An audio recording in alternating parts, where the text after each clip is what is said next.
Well, I didn't know where you were going with that story. But you pulled it together pretty well. Thank you. Yeah. That's what happens when you listen and Yeah. just see what comes up, right? Yeah. Okay, well, I didn't hear what you talked about, so I put down some questions, Okay. and you can do whatever you want with them. All right. All right. Dear Dr. Peterson, do you believe that mankind truly has free will? Or are our actions/thoughts all predetermined? If the latter, how do we find meaning in this? It's not a matter of belief. The future is unpredictable, technically speaking. The universe is not deterministic, technically speaking. There isn't any dispute about that. You're not a clockwork machine.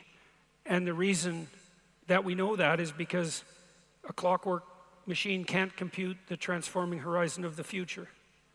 So, now whether or not that means we have free will, that's a different issue, because it's not exactly obvious what free will means, and it's obvious as well that to some degree our will is bounded. But it certainly does mean that whatever you are, you're not a deterministic clockwork machine. And whatever the universe is, it's not a deterministic clockwork machine. So, now, I said that's bounded. I can show you an action that's deterministic. So, this is called a ballistic movement. So, I'll do this. Okay, so it's a very rapid movement, and it's a complex movement because I accelerated my hand very rapidly, and I stopped it just before it hit this surface. And the amount of time it took for my hand to move from here to here is shorter than the amount of time it took for the message from my hand to get to my brain and back if I want to adjust the movement once it's released. And so, to make a ballistic movement, I have to set up the action and in a deterministic manner, and then disinhibit it and let it run. And when it runs, I can't control it. That's why it's called a ballistic movement.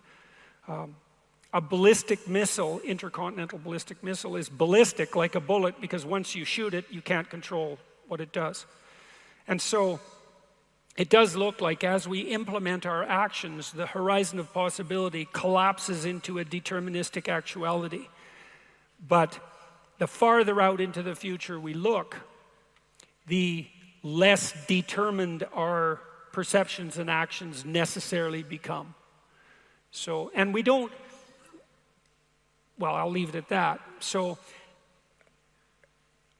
I can give you a contrary vision that's associated with what I talked about tonight. You're not a clockwork machine. What are you? You're a visionary. So, and to understand that, you have to reconfigure how you think about the world, because most of you undoubtedly think like scientific materialists, at least in part. You're probably not very good at thinking like scientific materialists, but because very few people think scientifically in a very thorough manner, but still the basic architecture of your thought is going to be of that not nature. And so you think there are objects in the world, and you think that you react to the objects and in a deterministic way, and none of that's true. You don't see objects that are objective. You see patterns that are functional, and they don't determine your action because you're not a clockwork machine driven by stimulus. All of that's wrong. Imagine what you confront when you wake up in the morning. You might say, well, I wake up in my bedroom and I confront the furniture. It's like, that's sort of like thinking that, imagine you're at a theater and you're watching a play, and the stage is set with the props. And the actors come on and they say their lines, and you say, the props caused that. Like, none of that's even vaguely true. And the props in a play aren't objects either. They're facilitators of the symbolic message of the play. And I think you can say that about the objects in the actual world. They're not objects, they're facilitators of the symbolic meaning of the play. And then what do you confront when you wake up in the morning? Well, it's not the damn furniture in your room. It's the possibility of the day. You know, the possibility of the day makes itself manifest to you, and it presents itself as a problem. How will I interact with...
what's transforming in front of me in a manner that will bring about the desired end. And you might be very bad at that, which just means you're impulsive, and after the realization of very short-term visions, and so you're more hedonistic and immature in your visionary orientation, or you're sophisticated and you integrate the possibility that makes itself manifest to you with a higher order and sophisticated vision. And then you grapple or wrestle with that emergent possibility to realize it. And by doing that, you participate in the creation of the world. And the fact that you're of that kind...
is the reason, for example, that our culture is predicated on the idea that you're made in the image of God.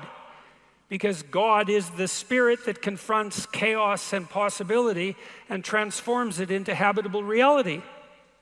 And that's you, in the microcosm. And that's a divine thing that you're participating in. And you...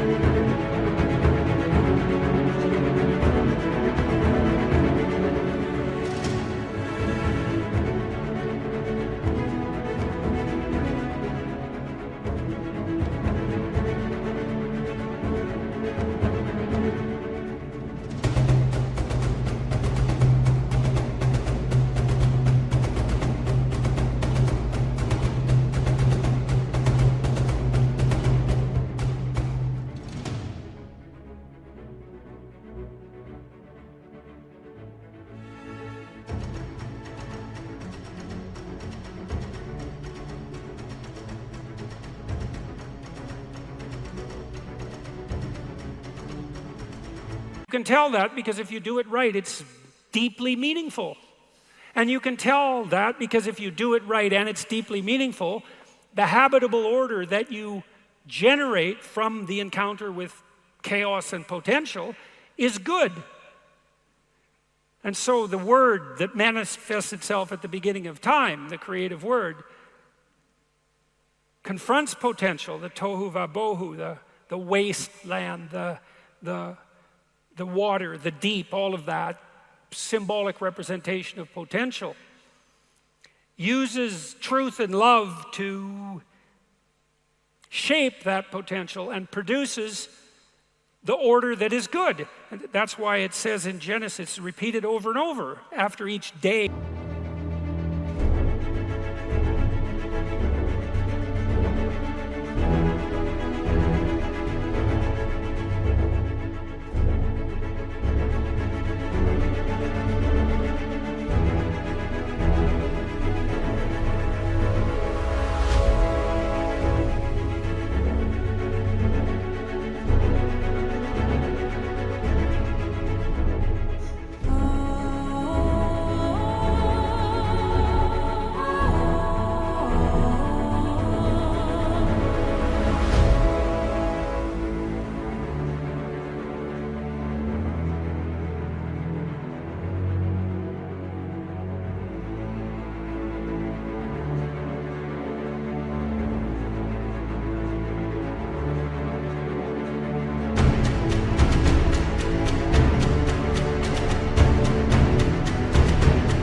Creation, and God saw what he had created and it was good.